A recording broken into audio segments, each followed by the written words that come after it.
అనుభవించిన కుటుంబంలో వచ్చిన వాడిని. సాక్ష్యం మీ కళ్ళ ముందు చెప్తాను. అక్కడికి వెళ్ళక ముందు ఈటల రాజేందర్ అన్నతో నాకుండబడి అనుబంధం మీద చెప్పడానికంటే ముందు నా పేదరికమే ఆయన దగ్గరికి తీసుకెళ్ళింది. నా పేదరికమే 86లో ఆయన దగ్గరికి తీసుకెళ్ళింది. ఏం పేదరికం? అవును, అత్యంత పేద కుటుంబంలో పుట్టిన వాళ్ళం. నా కుటుంబాన్ని నేను పోషించుకోవడానికి వరంగల్లో నా తల్లిదండ్రులు బతికినప్పుడు, లేదా వరంగల్లో నేను ఇప్పుడు ఉద్యమకారుడిగా రానక ముందు నా కుటుంబాన్ని నేను పోషించుకోవడానికి మా శాంపేట్ నుంచి వరంగల్కు రిక్షా తొక్కేవాడిని. నేను కొంతకాలం నేను ఆటో రిక్షా నడిపాను, కొంతకాలం నేను ట్రాక్టర్ నడిపాను, కొంతకాలం నేను బండ కొట్టాను. మా ఊర్లో రైతుల పొలాల్లోకి ఏ పనులు ఉంటాయో ఆ పనులోకి వెళ్ళడం జరిగింది.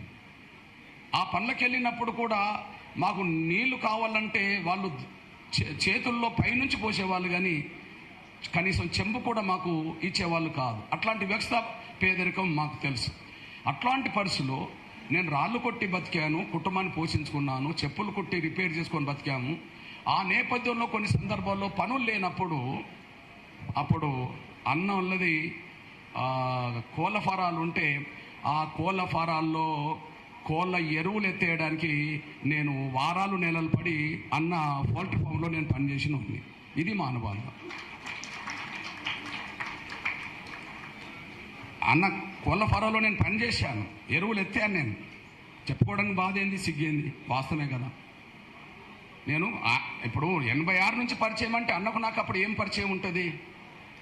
అన్న అంటర్ రోడ్డుకు కోళ్ళ ఫారాలు, మాది రోడ్ యువతల మాదిగవాడకు కోళ్ళ ఫారాలకు ఏం సంబంధం ఉంటుంది అన్నప్పుడు, అక్కడ ఆ కోళ్ళ ఫారాల్లో ఎరువును ఎత్తేయడానికి మనుషులు కావాలి, కూలీలు కావాలి. కాబట్టి ఒక కూలి పనిగా కూలివాడిగా వెళ్ళి అక్కడ ఎరువులు ఎత్తేసిన కుటుంబం, ఎరువులు ఎత్తేసిన వాడిని. కాబట్టి అన్నతోటి ఉండబడే అనుబంధం అక్కడి నుంచే ఉన్నది. అట్లా ఒక ఊర్లో పెరిగిన వాళ్ళంగా, ఒక ఊర్లో కలిసి పనిచేసిన వాళ్ళంగా కూడా అక్కడ ఉన్నది. ఆ నేపథ్యం నాకు ఉన్నది. ఇక మీ విషయం చెప్తున్నాను.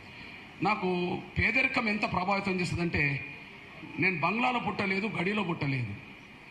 నేను గడిలో పుట్టలేదు. పక్క గుడిసెలో నేను పుట్టాను. తాటాకి కమ్మలతో కట్టిన గుడిసె, లేదా కొన్ని సమయంలో చెరలో దొరికే తుంగ ఉంటుంది, ఆ తుంగ తెచ్చుకొని కప్పుకున్న గుడిసె, లేదా కొన్ని సందర్భంలో గడ్డి తీసుకొని కప్పుకున్న గుడిసె.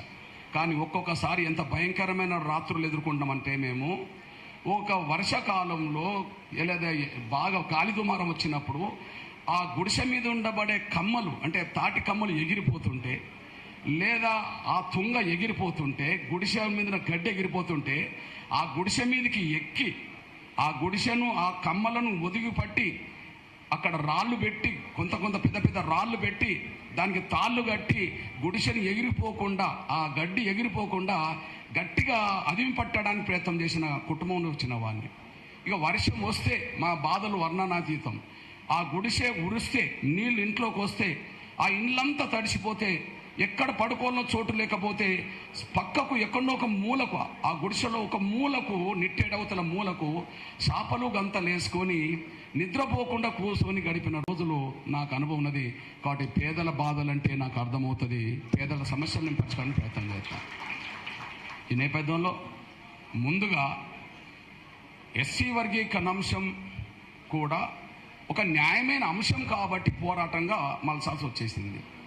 అంబేద్కర్ సాధించిన రిజర్వేషన్ ఫలాలు దళితుల్లో ఉండబడే అన్ని కులాలకు, ఒక తెలుగు నేల మీదనే కాదు, ఈ దేశంలో ఉండబడే అన్ని కులాలకు వాళ్ళ న్యాయమైన వాట దక్కాలనే పోరాటమే ఎంఆర్పిఎస్ వర్గీకరణ కోసం చేసింది.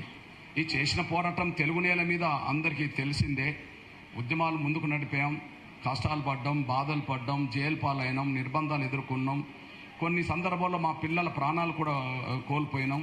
అంతిమంగా ఎన్నో ప్రయత్నాలు జరిగిన తర్వాత, ఎన్నో కుట్రలు ఉద్యమం మీద జరిగిన తర్వాత, అంతిమంగా ప్రారంభంలో నా పెద్ద ఆయన వెంకయ్య నాయుడు గారు అందించిన సహకారం, అంతకుముందు ఉమ్మడి ఆంధ్రప్రదేశ్లో గౌరవ చంద్రబాబు నాయుడు గారు వర్గీకరణ విషయంలో ముందడిగేసిన సందర్భం, ఆ పెద్దల సహకారంతో, పెద్ద వెంకయ్య నాయుడు గారితో అనుబంధం ఉండబడే నా సోదరుడు పరిచయమైన కాడ నుంచి ఆ రోజు నుంచి ఈ రోజు వరకు గౌరవ ప్రధానమంత్రిని అమిత్ షా గారిని కూడా మాదిగల సభలకు తీసుకొచ్చి వర్గీకరణ అంశం న్యాయమని చెప్పి వాళ్ళు గుర్తించినట్టుగా చేసి అంతిమంగా కేంద్ర ప్రభుత్వం తరఫున అఫిడవిట్ సుప్రీంకోర్టుకి ఇచ్చినట్టు చేసి వర్గీకరణ విజయంలో నా సోదరుడు నాకు ప్రాణ సమానుడు, నా సోదరుడు అందించిన సహకారమే నా కీలకం.